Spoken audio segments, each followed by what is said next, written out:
Nababo kabalen, kamusta kayo po? My name is Louie. Welcome to Pampanga, where we help businesses promote their products to our Pampanga community. For today's vlog, we would like to thank Ginoh's Giant Takoyaki for sending us our merienda for this afternoon, guys. But before I share to you yung mga pinadala nila, guys, just a disclaimer, this is a featured video, so more than a review, it's a highlight of their product. So let's get it on. In the middle, guys, ito yung pinaka-highlight ng mga products nila. Of course, this is the giant takoyaki ball. Ayan. Every kanto, nakikita na natin sila. Pero very seldom na makakita tayo ng this really huge. Dito sa giant takoyaki na to, all of the ingredients ng mga takoyaki nila are in this takoyaki na to. But just to mention, yan. Basahin natin yung mga flavors nila or yung mga variants nila. Of course, meron tayong all-time favorite cheese flavor. We also have yung crab and cheese, shrimp and cheese, squid and cheese, octopus and cheese, and then meron tayong baby octopus and cheese. According to our orientation with the owner, so yung mga takoyaki flavors nila, hinahanap-hanap nila sa ating mga kanin.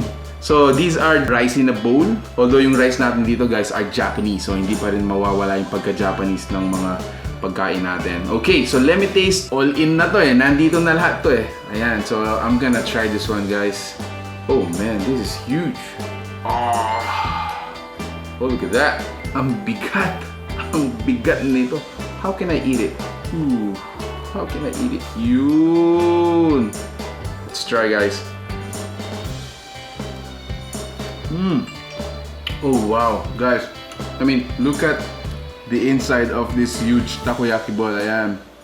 So meron tayong crab sticks, oozing yung cheese, some octopus, baby octopus, and look at that. Ito siya. Oh! And then meron some cheese, some shrimps. If you are looking for authentic takoyaki, you gotta try Ginoh's, guys. So yung owner pala has a 15-year experience sa Japan. So talagang alam na alam niya kung ano yung the preparation, the way it should be served, and at the same time yung mga natin, ingredients natin and flavors. So yung octopus natin, it has some parang smoky aftertaste, no?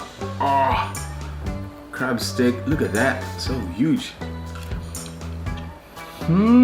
Oof. All in one, all in. Ito. Labas natin yung octopus. Look at that. Wow! Look at that!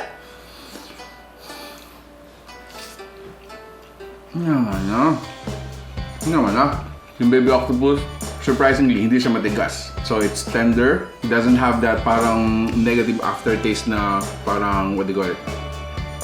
Yung parang balansa, ganyan. So it doesn't have that one. Available po sila via order and delivery as of now. Very soon, no? Watch out natin yung physical store nila. And they deliver Angeles, Mabalacat, Clark, and San Fernando area as of now. And then additionally sa mga takoyaki nila, you can order these refreshments. So this is a fruit juice. Okay, and this one naman is an iced coffee, which is, oh man, this is gonna be my pleasure for this afternoon. An alternative to, of course, milk tea, soft drinks, you have some ice cold coffee, and a refreshing fruit juice there. For the Takoyaki Rice Meals, so meron tayong 4 na flavors. So these are shrimp toppings, crab stick toppings, octopus toppings, at saka all-in supreme. So you have your, 3 regular flavors for the toppings, and then meron tayong all-in. Lucky Louie, guys. So hindi na natin kailangan tikman the rest of the rice meals dito. But we have one that is all-in. Look at this. So sa ating mga Pilipino, of course, hindi naman talaga staple sa atin yung, takoyaki. But yung kumbaga, hinahanap-hanap natin are mga rice meals. Yan. So this one has all the flavors in it. And at the end of the day, guys, personal experience, sa lahat ng mga takoyaki, nagkakatalo tayo sa mga sauce. So if you're looking for, the authentic takoyaki sauce, look for Ginoh's Giant Takoyaki. Oh, now this one's shrimp. Ooh. So yung toppings natin dito, no? Of course, the takoyaki sauce. It has some spring onions, cabbage, carrots, corn, and aonori sprinkles. Ooh, again, another baby octopus, guys. Oof. Oh wow. Oh wow. For as low as 55 pesos for their takoyaki, grabe, 55 pesos for the 4 pieces and then 105 for the 8 pieces. For the rice meals, guys, as low as 90 pesos. Oh man, usually mga rice bowls natin, mga tapsilog, mga pares. This time, it's a Japanese meal. This is so satisfying, arigato. So there you have it, guys. If you like the food you saw in this video, kung natakam kita, I hope this video serves its purpose. Make sure to tag your friend. Sabihin natin na this giant takoyaki is available po sa Angeles, Mabalacat, San Fernando, and Clark area.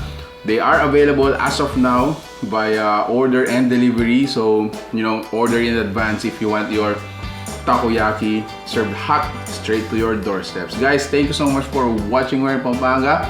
Until our next discovery, I hope you stay safe, guys. Peace. Bye.